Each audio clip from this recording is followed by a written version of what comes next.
Este vídeo é feito por fã. Caso tenha condições e deseje apoiar o autor e a editora, para que continuem com a publicação da obra, considere comprar a Light Novel pelos meios oficiais. Capítulo 73 – Contagem regressiva para a extinção. Parte 1. Na capital do reino de Hastise, no Palácio de Valência. Uma das salas tinha um tipo de calor característico quando se reunia um número razoável de pessoas. Embora esse número não fosse alto, a sala também não era espaçosa. A questão era que as pessoas naquela sala estavam tão sérias e ocupadas com suas tarefas que começaram a aumentar a temperatura da sala pouco a pouco. No centro, havia uma mesa de reunião retangular e situado no assento mais importante da sala estava Ramposa III. À sua direita, estava o segundo príncipe, Zanaki, e o restante dos assentos haviam sido ocupados por cortesãos e ministros do reino. Devido ao fato de todos serem de idade avançada, com apenas uma breve olhada pela sala, tudo que veria seriam cabelos brancos e cabeças carecas reluzentes. Se essa fosse uma situação normal, todos, exceto o rei, se levantariam para prestar seus respeitos e então iniciar adequadamente a reunião. Afinal, esse era o protocolo, mas não foi isso que aconteceu. Cada um deles tinha uma xícara cheia de chá diante de si, significando a duração potencial dessa reunião. Depois de confirmar que todos haviam recebido os materiais que haviam preparado, Zanaki disse em voz alta: "Declaro iniciada a reunião da corte. O tópico desta reunião será a declaração de guerra que recebemos do reino feiticeiro." Ele usou um termo tão intenso quanto declaração de guerra na esperança de que todos tratassem essa reunião com a gravidade que merecia.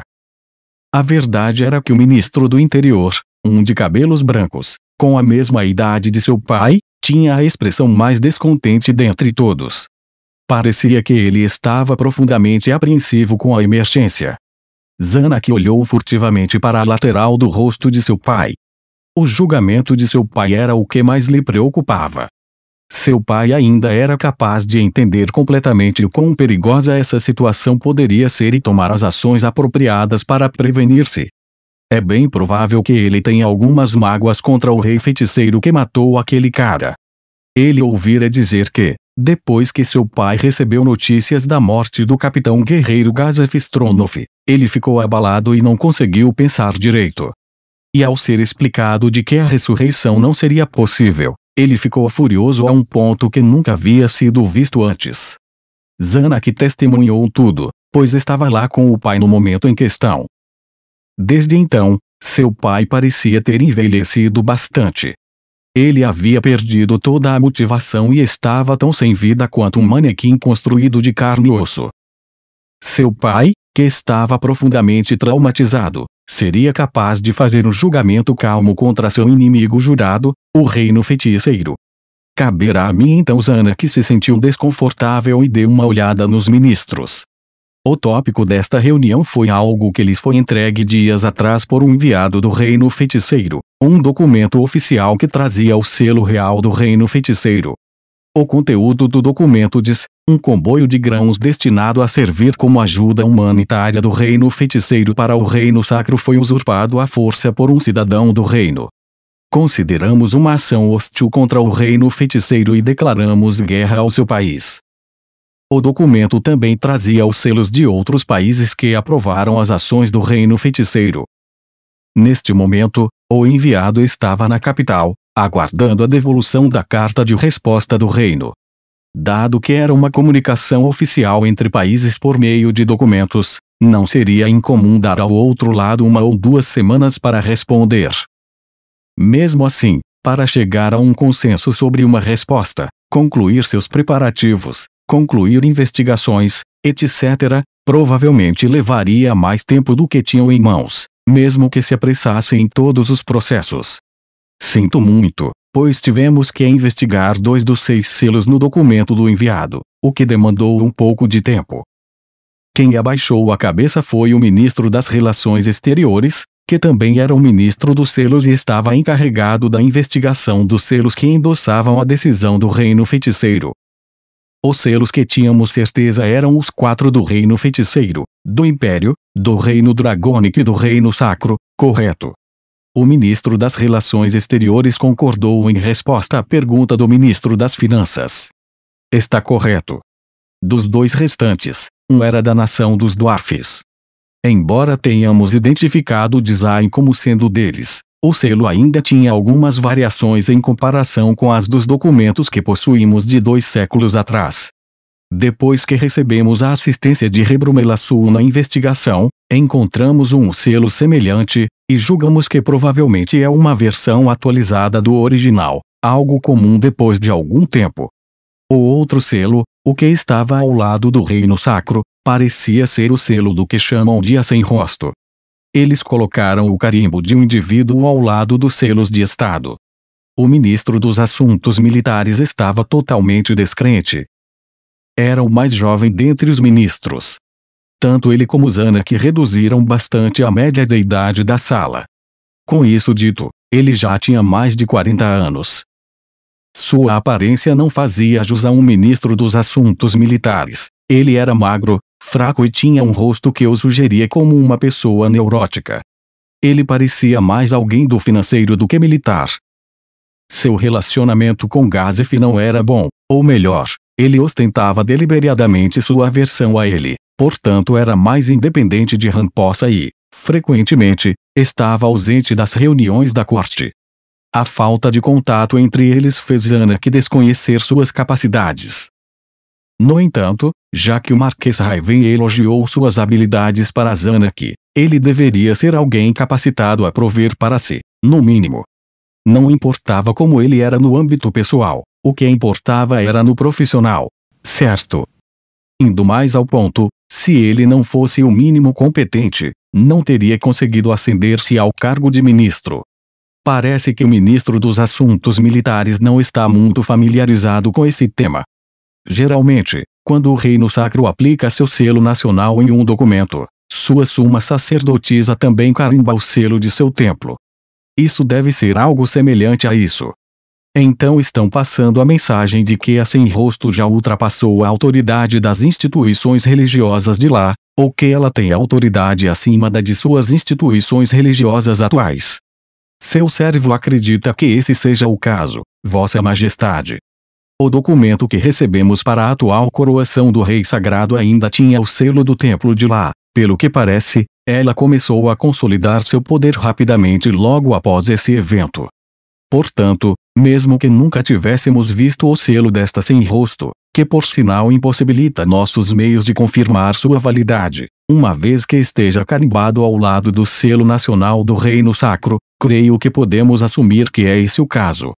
Desconsiderando o estado do Conselho e a teocracia, a maioria dos países aprovou e aderiu à condenação do Reino Feiticeiro. Isso não foi um subterfúgio do Reino Feiticeiro, mas a verdade. Sim, Vossa Majestade. Seu pai soltou um suspiro cansado. O Reino Dragonic também se ajoelhou para o Reino Feiticeiro. Não podemos ter certeza, Vossa Majestade, porque ainda temos que receber informações sobre o que aconteceu no Reino Dragonic. Talvez eles tenham sido vítimas de algumas palavras doces ou talvez simplesmente sentiram que havia mais a ganhar ao se aliar ao Reino Feiticeiro do que a nós. O Reino Dragonic provavelmente estava apenas endossando as ações do Reino Feiticeiro e não participaria da guerra em si. Será o caso. Então é como diz, Ministro das Relações Exteriores. Obrigado pelo seu árduo trabalho. A seguir. Ministro do Interior, quantos dentro do reino acreditam no conteúdo deste documento? Sim. Embora não tenhamos muita certeza da totalidade do reino, cerca de 7/10 dos que estão na corte acreditam que isso é uma tramóia do Reino Feiticeiro. Cerca de 1/10 de nós acredita que foi feito por ladrões de estradas, aquela parte do campesinato que seria ignorante e tola o suficiente para fazer uma coisa dessas. Os 2/10 restantes acreditam que isso possa ser uma conspiração de uma terceira nação. Se fosse uma conspiração, o objetivo deles provavelmente seria enfraquecer o reino e o Reino Feiticeiro ou simplesmente perturbar a paz entre o Reino Feiticeiro e o reino. Se for isso, deve ter o dedo do Estado do Conselho ou da teocracia. Vossa Majestade, acredito que essa conclusão seja muito precipitada. há também a possibilidade de que o Império esteja planejando anular seu status de Estado vassalo. Afinal, se fossem os cavaleiros do Império, eles provavelmente poderiam facilmente atacar e oprimir por completo um comboio. Isso não seria possível. O incidente aconteceu em nossas terras. Nossas investigações já não revelaram que havia poucas dezenas de homens. Mesmo que fosse o Império ou o Estado do Conselho e a teocracia, não há como terem trazido tantos soldados para o nosso solo sem sequer notarmos. A menos que tiveram ajuda de alguém daqui de dentro. Talvez eles tenham contratado bandidos do reino. Mercenários também seriam uma opção, mas os detalhes não importam. O que importa é que nós, como nação, cometemos um erro. O ministro dos Assuntos Militares afirmou que era impossível que isso fosse uma conspiração executada por soldados estrangeiros no reino. Todos sabiam o quanto ele havia trabalhado para manter a ordem pública que quase entrara em colapso no reino depois daquela batalha. Ele havia provado sua aptidão em meio ao desastre, talvez por isso estivesse tão confiante em seu próprio julgamento. Seria difícil com os bandidos, mas ainda espero que possamos absorver alguns desses mercenários para as nossas fileiras, mas simplesmente não temos capital para fazê-lo. Está dizendo que nossas finanças não estão em ordem. Eu não disse nada disso. Mas implicou que? Ministro das Finanças, Ministro dos Assuntos Militares, por favor, não discutam. Não temos tempo para isso. Os dois abaixaram a cabeça ao ouvir o rei falar. O ministro dos Assuntos Militares continuou a falar para a sala agora silenciosa. Mas não tenho dúvida de que há alguma conspiração envolvida nisso. Tenho testemunhos dos guardas nos portões de que a caravana estava hasteando a bandeira do reino feiticeiro e tinha um grupo de segurança bastante impressionante quando deixaram a capital. A maioria do povo do reino sabia do massacre que o reino feiticeiro havia realizado nas planícies Cátice, de modo que ninguém dentro do reino ousaria provocar um país tão aterrorizante.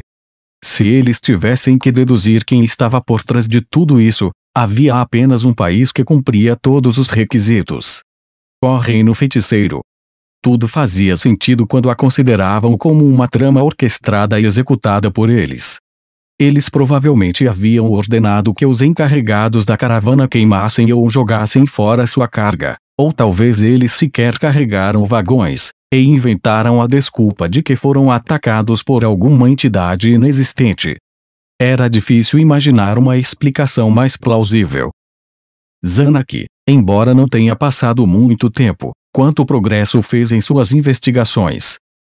Na verdade, eu, seu filho, já descobri quem começou esse incidente. Todos os cortesãos tinham expressões chocadas. É exatamente isso que tornou as coisas difíceis. Ficamos com dúvidas sobre ser uma conspiração precisamente porque foi muito fácil encontrar o culpado. Mas seria gentil em me dar um pouco mais de tempo. É claro que temos que investigar os detalhes exatos desse incidente, mas dada a situação, qualquer quantidade de informações seria útil. Poderia relatar o que descobriu do que tem certeza absoluta. Como desejar, meu rei. O que temos certeza é que os criminosos em questão incluem um barão conhecido como Barão Felipe de Tenelle e de Montserrat e seus servos.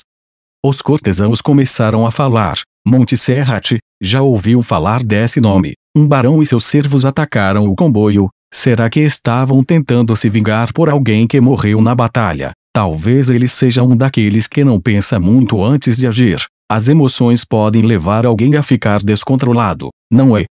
No meio disso, quem falou foi o ministro da Justiça, que parecia bastante irritado.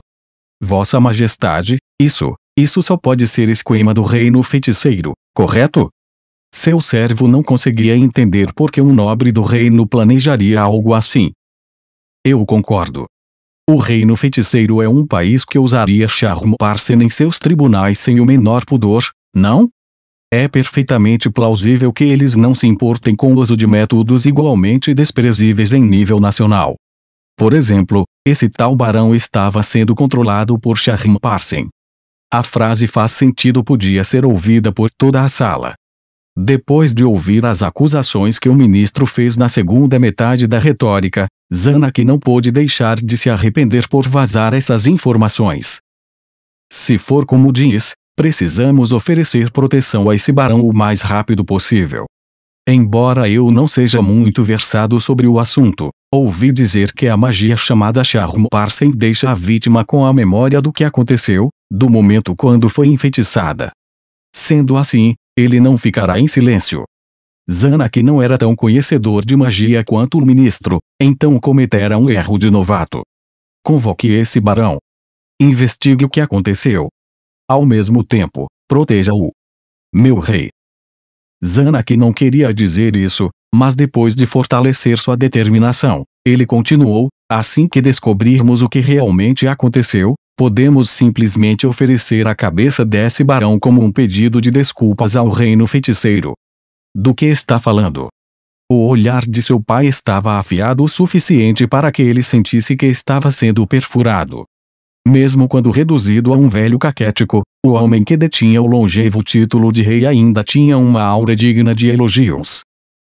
Duvido que eu tenha esse mesmo nível de realeza, mas não o recuarei tão facilmente. Mesmo que fosse um plano do reino feiticeiro, valeria a pena travar uma batalha campal com um inimigo que havia preparado todo o terreno para ter a vantagem mor. Ele estava aterrorizado com a possibilidade de que tudo o que fizessem fosse discutir continuamente sobre é um esquema ou não é um esquema até o momento que a guerra batesse à sua porta. Em vez de esperar que as coisas cheguem a esse ponto, seria melhor decapitar logo o nobre que havia iniciado tudo e esperar que isso diminuísse a tensão. Seria absolutamente insensato lutar contra um oponente que já havia demonstrado seus poderes superiores na batalha anterior.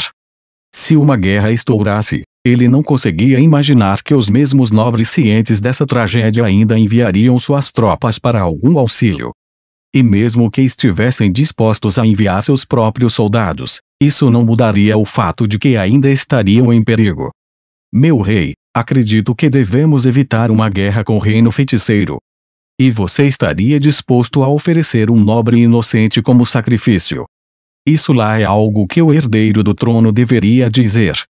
Meu filho, pense antes de falar. Zanak lambeu os lábios e respondeu: minha resposta permanece a mesma, independentemente do que os outros possam dizer. Acredito que é imperativo evitar uma grande perda de vidas com um pequeno sacrifício. Se fizéssemos isso, vamos ter que entregar a cabeça de outro servo leal toda vez que o reino feiticeiro bater à nossa porta. Entende esta simples lógica? Eu entendo, mas pai, o senhor testemunhou a tragédia das planícies Cátice, algo que eu apenas ouvi relatos.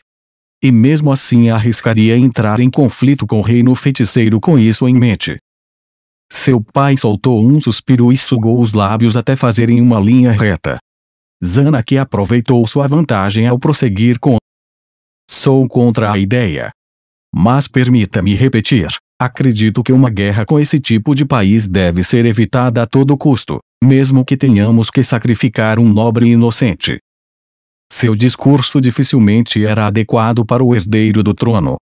Pelas costas, ele seria chamado de fraco e perderia a lealdade de alguns cortesãos por causa disso, mas Zanak acreditava que esse era o único caminho pelo qual o reino sobreviveria. Vossa Majestade. Seu servo também apoia a proposta de Sua Alteza. Quem concordou com ele foi o ministro dos Assuntos Internos, mas ele estava prestes a complementar a proposta de Zanak. Vossa Majestade, seu servo entende o desejo de proteger todos os cidadãos. Então, que tal simplesmente nos tornarmos um estado vassalo do reino feiticeiro? Os cortesãos começaram a gritar: do que está falando? Você perdeu o senso de honra, e assim por diante ao ouvir o que o ministro dos Assuntos Internos tinha a dizer. O ministro ignorou todos eles e manteve seu olhar fixo no pai de Zanak. Diante de uma sugestão que classificara o sugestor de traidor, seu pai gradualmente soltou um sorriso. Isso, em especial, é algo que não posso fazer. Pois seria semelhante a atrair a lealdade de gerações de pessoas que serviram a este reino. Como seremos capazes de encará-los depois disso? Peço desculpas, conde. E obrigado pela sua sugestão. Seu servo não merecia esse pedido de desculpas. Zanak viu que eles estavam se comunicando em um nível mais profundo através de seus olhares. Ele seria capaz de ter cortesãos tão leais? Seu pai era um homem misericordioso, mas nada mais.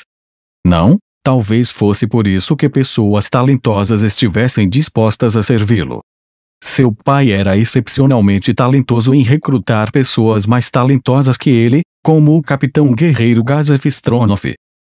Zanak crera que ele seria um rei melhor do que seu irmão, que era mais suscetível a se tornar um fantoche da 8 dedos ou da facção nobre, assim, logo condenaria o país. Foi por isso que ele havia trabalhado junto com o Marquês Raiven para tornar-se rei ou um poderoso grão-duque para se preparar para o futuro.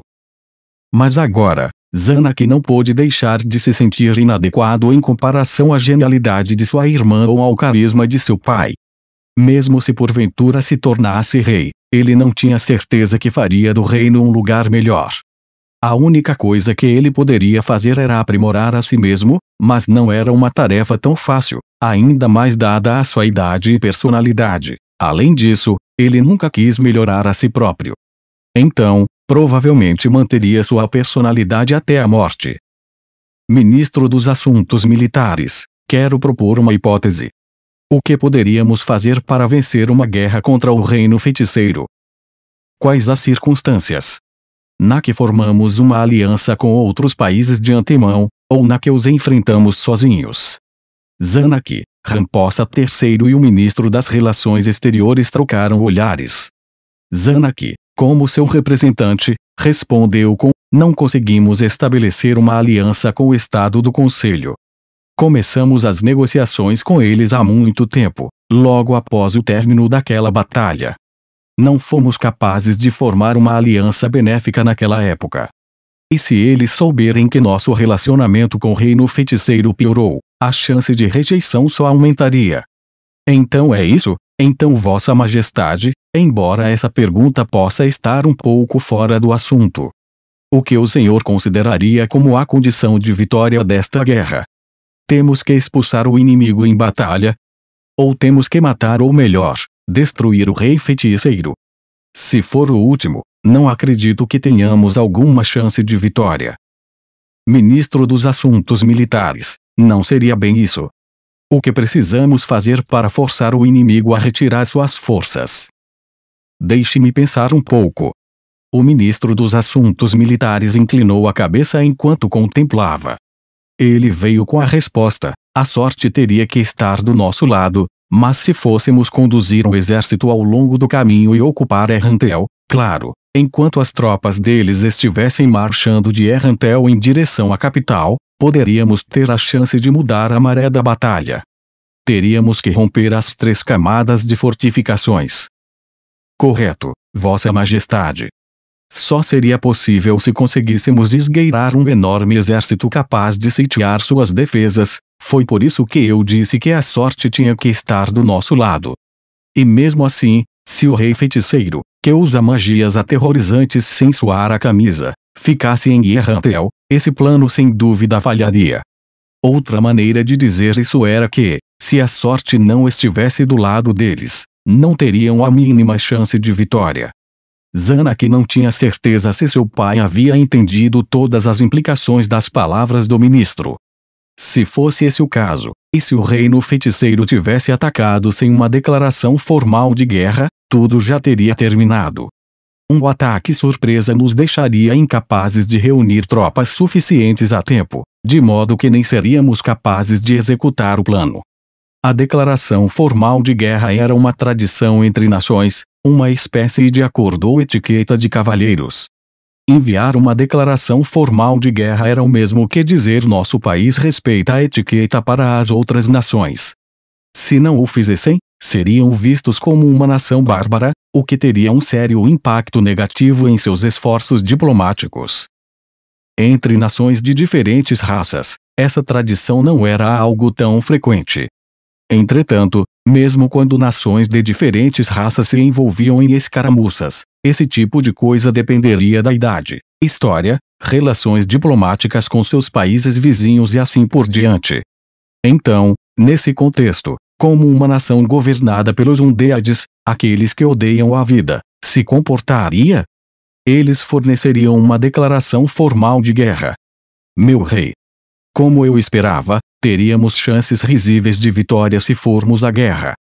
Se for esse o caso, não seria melhor tentar o nosso melhor para evitar esse resultado, sacrificando o mínimo possível? Sacrificando o mínimo. Sim, meu rei. Devemos convocar aquele barão imediatamente e julgá-lo.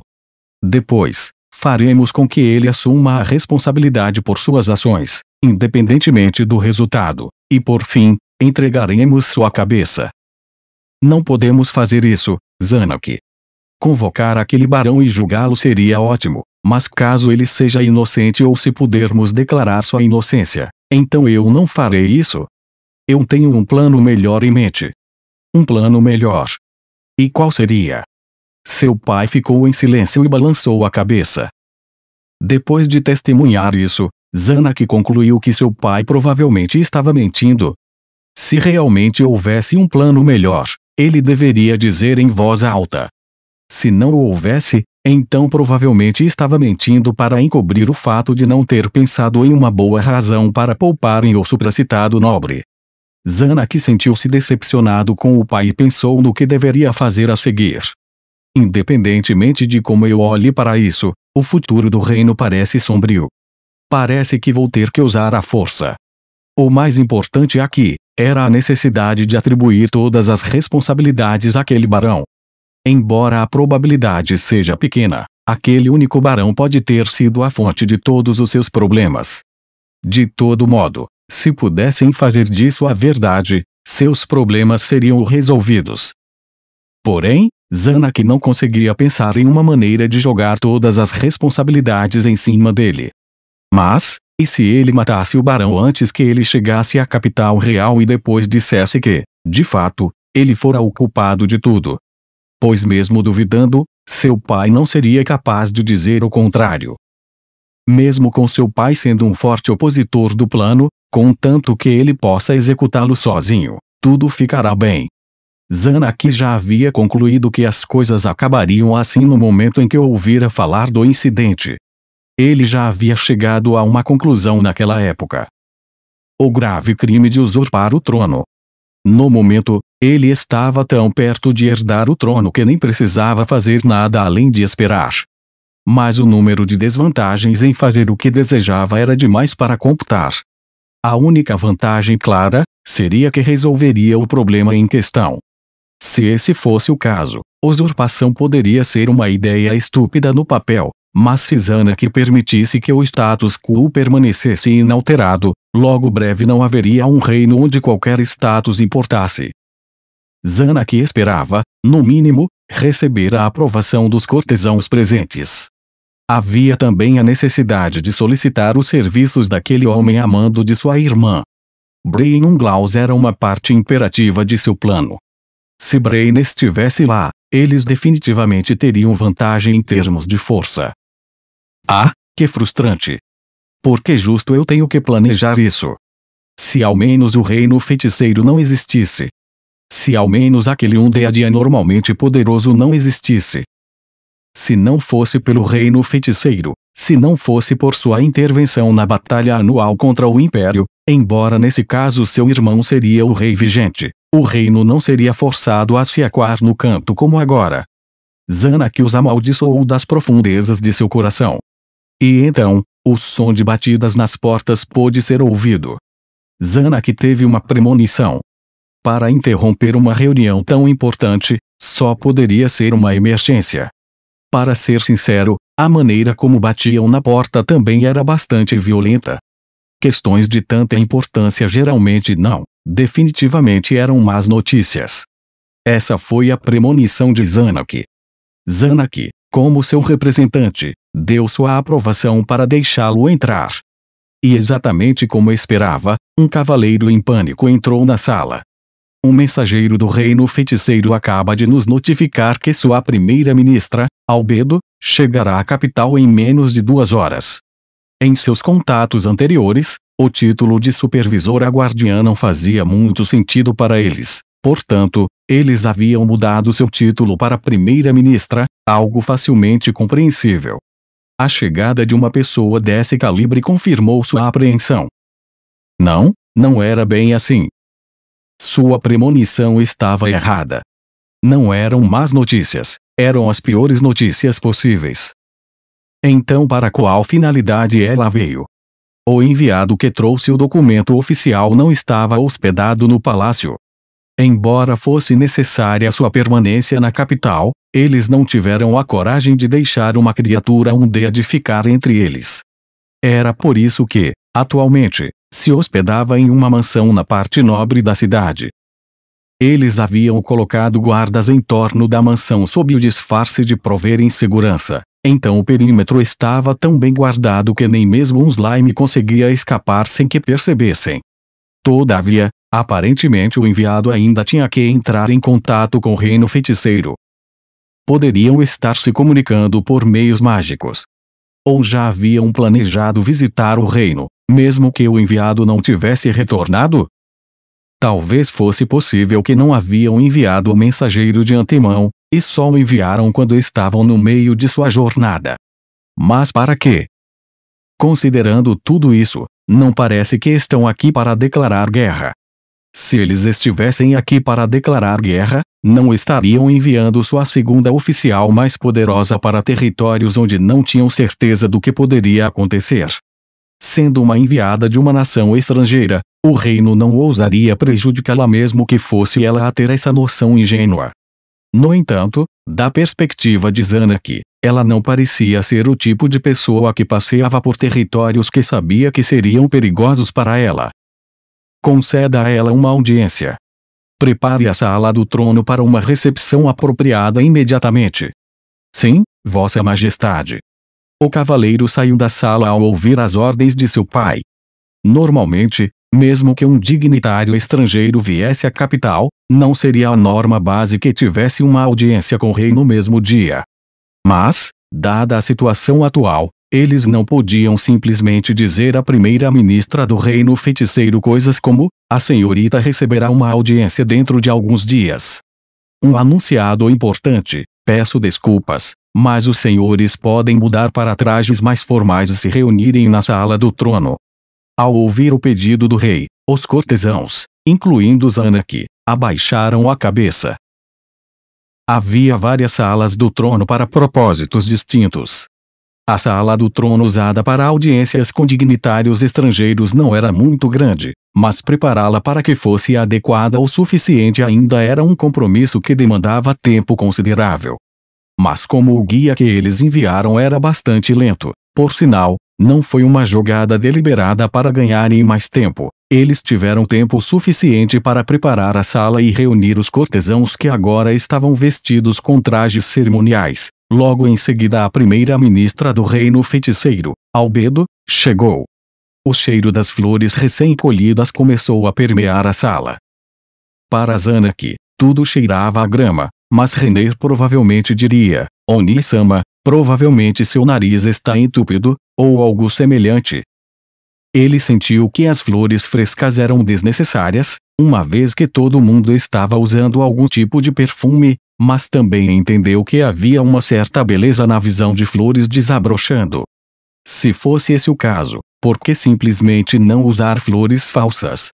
Bem, como não havia precedentes para isso, o uso de flores falsas poderia dar aos emissários a impressão errada, de que não eram bem-vindos lá, e isso seria problemático. Cada raça tinha atos comparáveis de etiqueta, mas a mesma ação poderia ser interpretada de maneira diferente por diferentes raças. Então, como o Estado do Conselho, que abrigava várias raças não humanas, administrou essa questão? A razão pela qual esse pensamento veio à sua mente do nada foi devido aos chifres e asas da primeira-ministra do reino feiticeiro, Albedo, que acabara de entrar.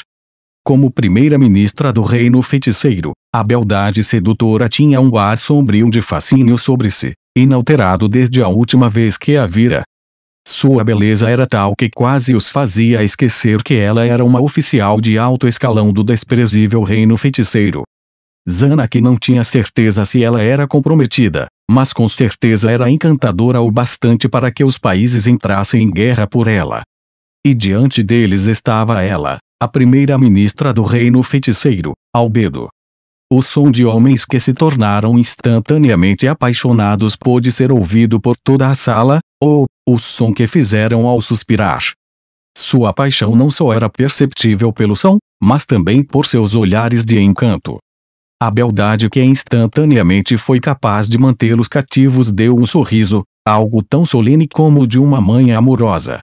Talvez ninguém mais neste mundo pudesse produzir um sorriso tão encantador. Embora a irmã de Zanak também fosse considerada alguém de beleza ímpar, ele achava que a beleza de Albedo poderia até ofuscar a dela. O único aspecto estranho era seu vestido. Se estivessem em um baile, nada seria mais apropriado do que aquele vestido de cor pêssego claro, mas, dada a situação atual, não era apropriado. Dificilmente ela teria escolhido tal vestido por engano. Tinha que ser de propósito. Qual seria o significado oculto por trás de tudo isso? Zanak não tinha ideia sobre as implicações dos diferentes tipos de vestidos usados pelas mulheres. Talvez sua irmã fosse capaz de descobrir isso, mas ela não era exatamente normal para ser usada em comparações com outras mulheres da aristocracia. Com isso dito, sua decisão de não gastar muito em roupas e joias ganhou o respeito de Zanak. Zanak olhou para sua irmã. Ela não estava usando seu vestido habitual, mas sim um que usava para cerimônias. Seria impossível que ela estivesse usando as mesmas roupas da última vez em que receberam Albedo, certo? Embora ele quisesse dizer a Renner para não usar a mesma roupa, pois as pessoas a desprezariam, seu vestido não era muito fora do comum em comparação com o que Albedo usava. Alguns dos cortesãos também haviam notado que Renner trajava o mesmo vestido que usara na última vez e mostraram expressões de incômodo com a situação, mas essas expressões só vieram à tona por um mero momento antes de desaparecer. Há quanto tempo, Albedo Caca?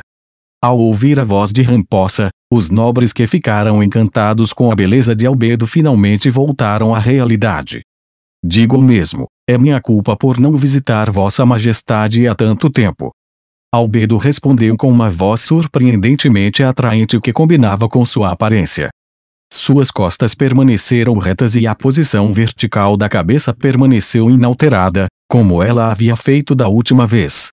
Isso contrastava diretamente com seu comportamento gentil, deixando clara sua crença de que os humanos eram insignificantes demais para que se curvasse. A senhorita não parece ter mudado muito, isso é um alívio. Sinto mesmo pelo senhor, Vossa Majestade.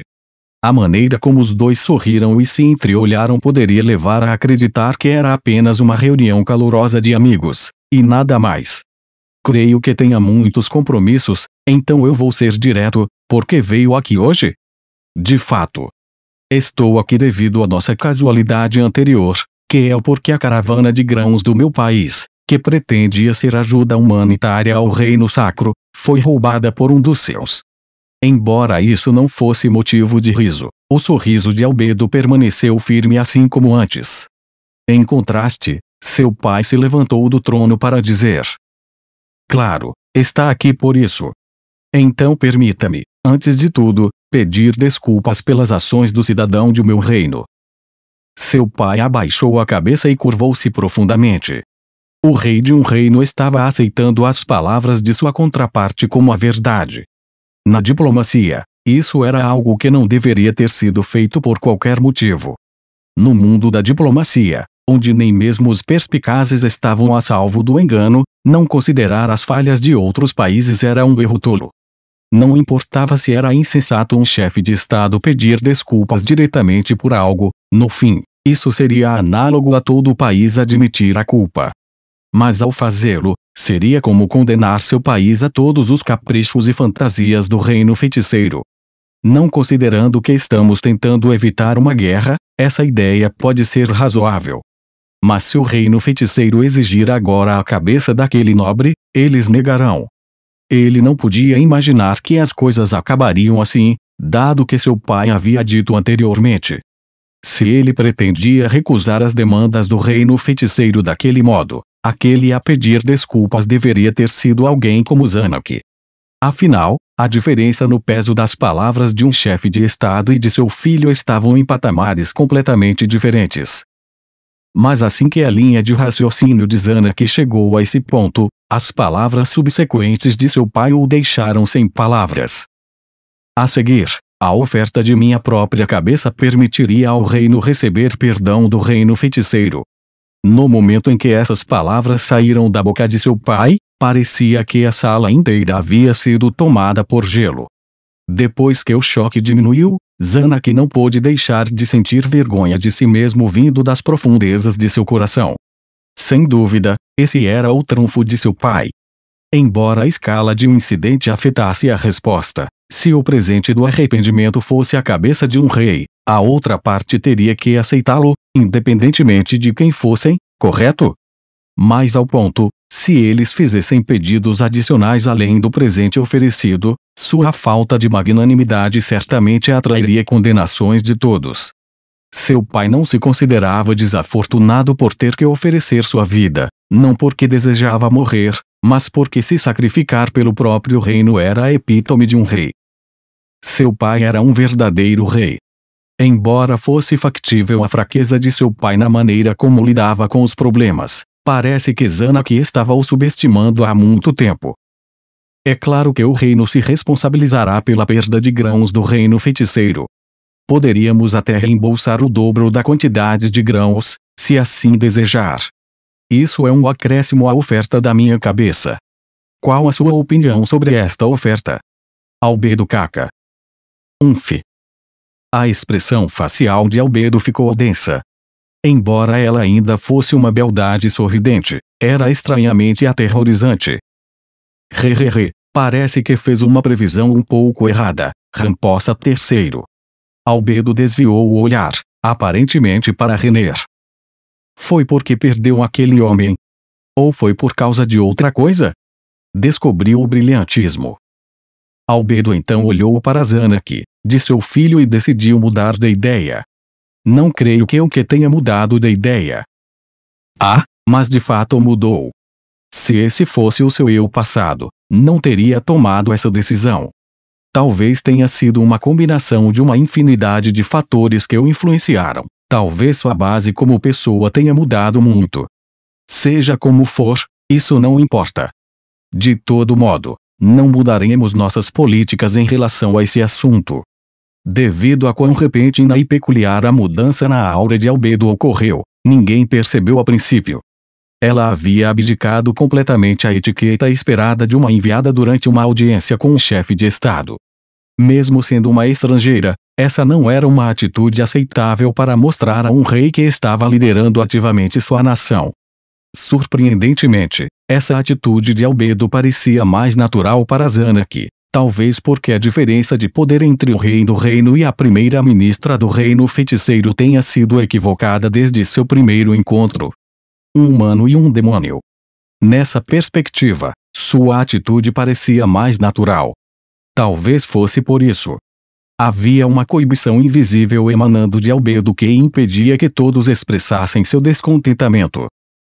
Isso foi apenas temporário, pois o demônio, a enviada do reino feiticeiro, rapidamente voltou a vestir sua pele de cordeiro.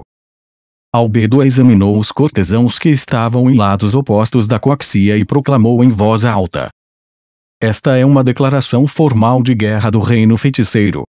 Vamos enviar nossas tropas daqui a um mês a partir deste dia ao meio-dia.